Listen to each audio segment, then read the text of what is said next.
Hi everyone. Oh, that's the thunderstorm if you can hear it. My name is Nick. I am currently on my internal medicine APPE rotation with Dr. Sabicki at Brigham and Women's Hospital.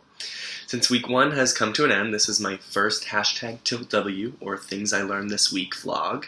I am currently on my project weeks, so I haven't been into the hospital since Monday for orientation, and I haven't been rounding on patients yet, so I will be discussing things I've learned about time management, writing goals, keeping on track with those goals, working with a partner, and just generally about the projects I've been doing. At the end of the vlog, I will try to wrap up with some things I want to start doing because I think they'll benefit me in the future, things I want to stop doing because I feel like they've been setting me back a little bit, and then things that I want to continue doing because I think they've been helping me succeed. So first thing, time management. Something I've gotten a little better at, I think. I learned how helpful it is to have a daily schedule and to try to follow it as strictly as you can. For me, I think that just means what time I'm going to get up and what time I'm going to start doing my work. For example, since it's my project week and I am not a morning person, I get up around 6:40, then bring my laptop out to the kitchen and get on Blue Jeans for morning pre-rounds. Those usually end around 8:15, so then I shower, brush my teeth, put on some clothes, head to campus, grab some breakfast on the way, and I'm usually sitting somewhere starting my work at 9.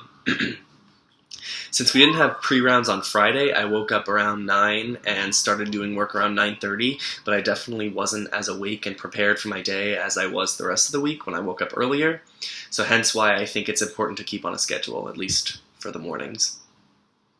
Also related to time management, I personally find it helpful to take quick half-hour or 15-minute breaks throughout the day so that I am more focused when I am doing work and I am not wasting time being distracted. Of course, that means I won't be done with my work by 4 or 5 p.m. and I have to do work past then, but I think that works better for me and I don't mind. Next thing, writing goals and keeping on track with those goals. I find the project timeline spreadsheet super helpful and I really enjoy filling it out because it keeps me at least aware of all my responsibilities from the get-go. Even if I fall behind on a certain project, I at least know that I'm not going to forget about anything, which is good. The achieved section and the adjustments and plan based on progress sections hold me accountable for my goals, and it helps me feel less stressed about my projects and also really organized, which is nice. Another way I keep on track with my goals and daily responsibilities is by setting daily alarms and reminders.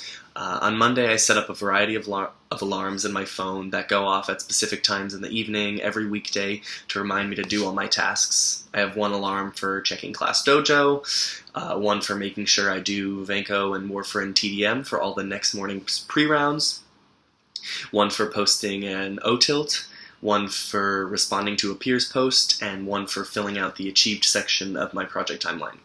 Even though so far I've always completed my tasks before my alarms go off, I know one day I'm going to forget, and so having the alarms is a good safety net.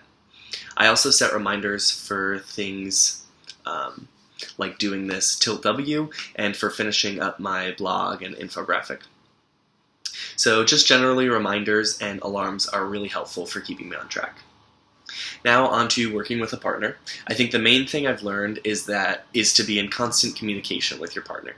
Gia and I are always giving each other updates as to our progress on the journal club, and I think it's really helped us understand what more we need to do, how we're going to divide up the work, and allows us to get rid of any misunderstandings and to explain our reasoning behind some of the information that we put in the slides, for example.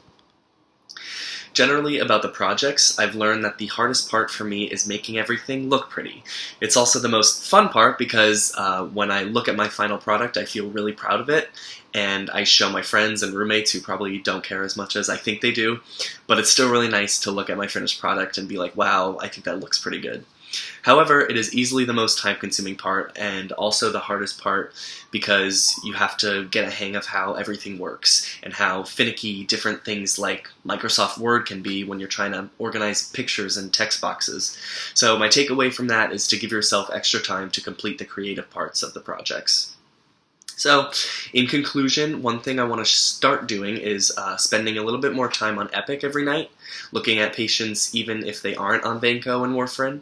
I think this will be beneficial because that way I'll go into my 4 weeks of rounding a little bit more prepared by getting used to the system and where to find things, and also getting used to writing up my pre-rounding notes.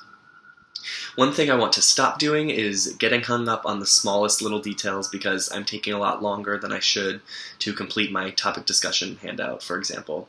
I couldn't get one little box to be the size I wanted to match all the other ones, so I spent an absurd amount of time on it, even though I know that people probably won't even notice it. I also went back and re-recorded my voice thread whenever I had the smallest mishap in my wording or phrasing, so that took up time as well. I think I just need to stop assuming that everything's going to look perfect and maybe rearrange the order of doing things so that for things like my blogs and O-tilts and topic discussion, I'm putting all the information down first and then worrying about the formatting, phrasing, and appearance. And lastly, one thing I want to continue doing is keep with my routine and then start going to bed earlier so that I am able to wake up earlier than I currently am when I start having to go in for rounds. I think by continuing my routine and by continuing to take breaks, I'll be able to be the most productive and efficient that I can. Thanks.